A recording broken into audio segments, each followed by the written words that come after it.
Hello everyone, how are you today? I'm Marc. The lady wearing a brown hat is my grandmother. The news on TV announced a general strike for Thursday. The Mona Lisa, painted by Leonardo da Vinci, is displayed in the Louvre. In this lesson, we're going to take a look at adjectival phrases, so stay tuned.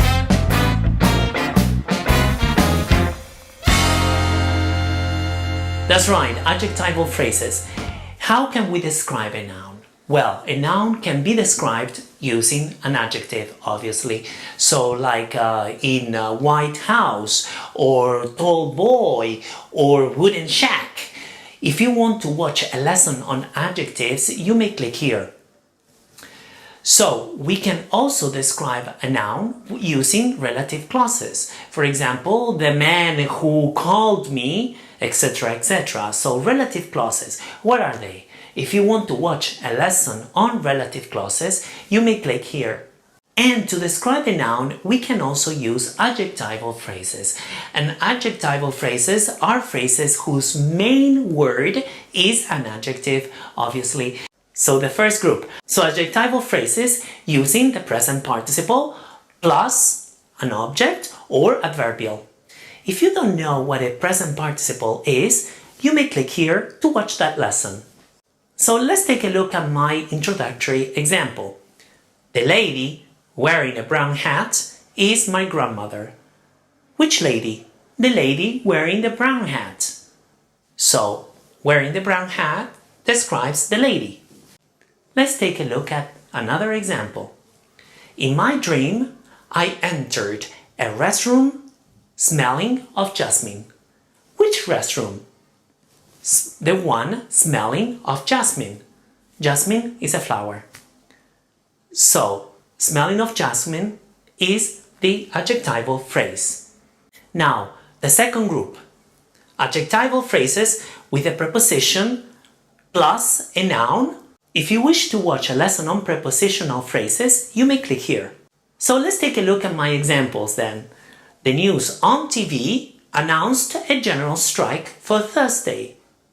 So, which news? The ones on TV. So, on TV is the prepositional phrase that describes the news, right? The noun.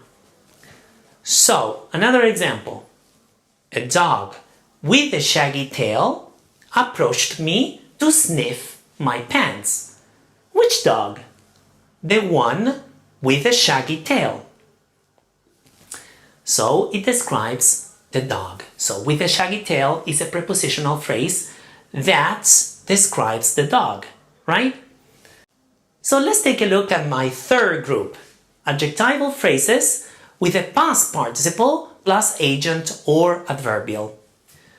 Like in my example then, the Mona Lisa, painted by Leonardo da Vinci, is displayed in the Louvre. So we have painted by Leonardo da Vinci.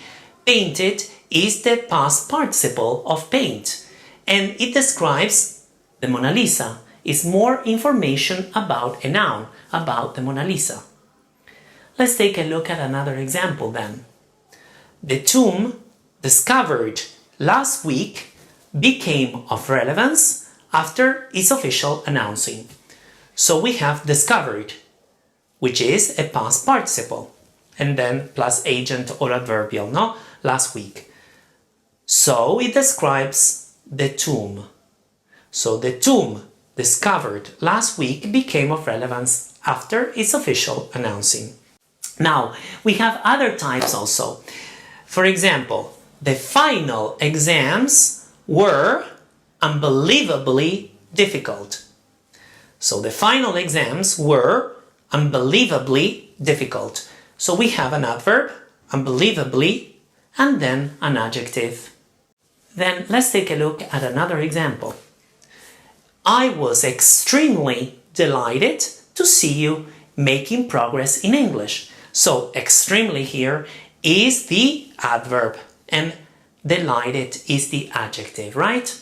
We can also use superlative or comparative adjectives in adjectival phrases. So let's take a look at my example. This stone is the heaviest of all. This stone is the heaviest of all. So the stone, which one? The heaviest of all. So a superlative adjective. With comparative adjectives then, a person smarter than me needs to understand this issue and explain it to me.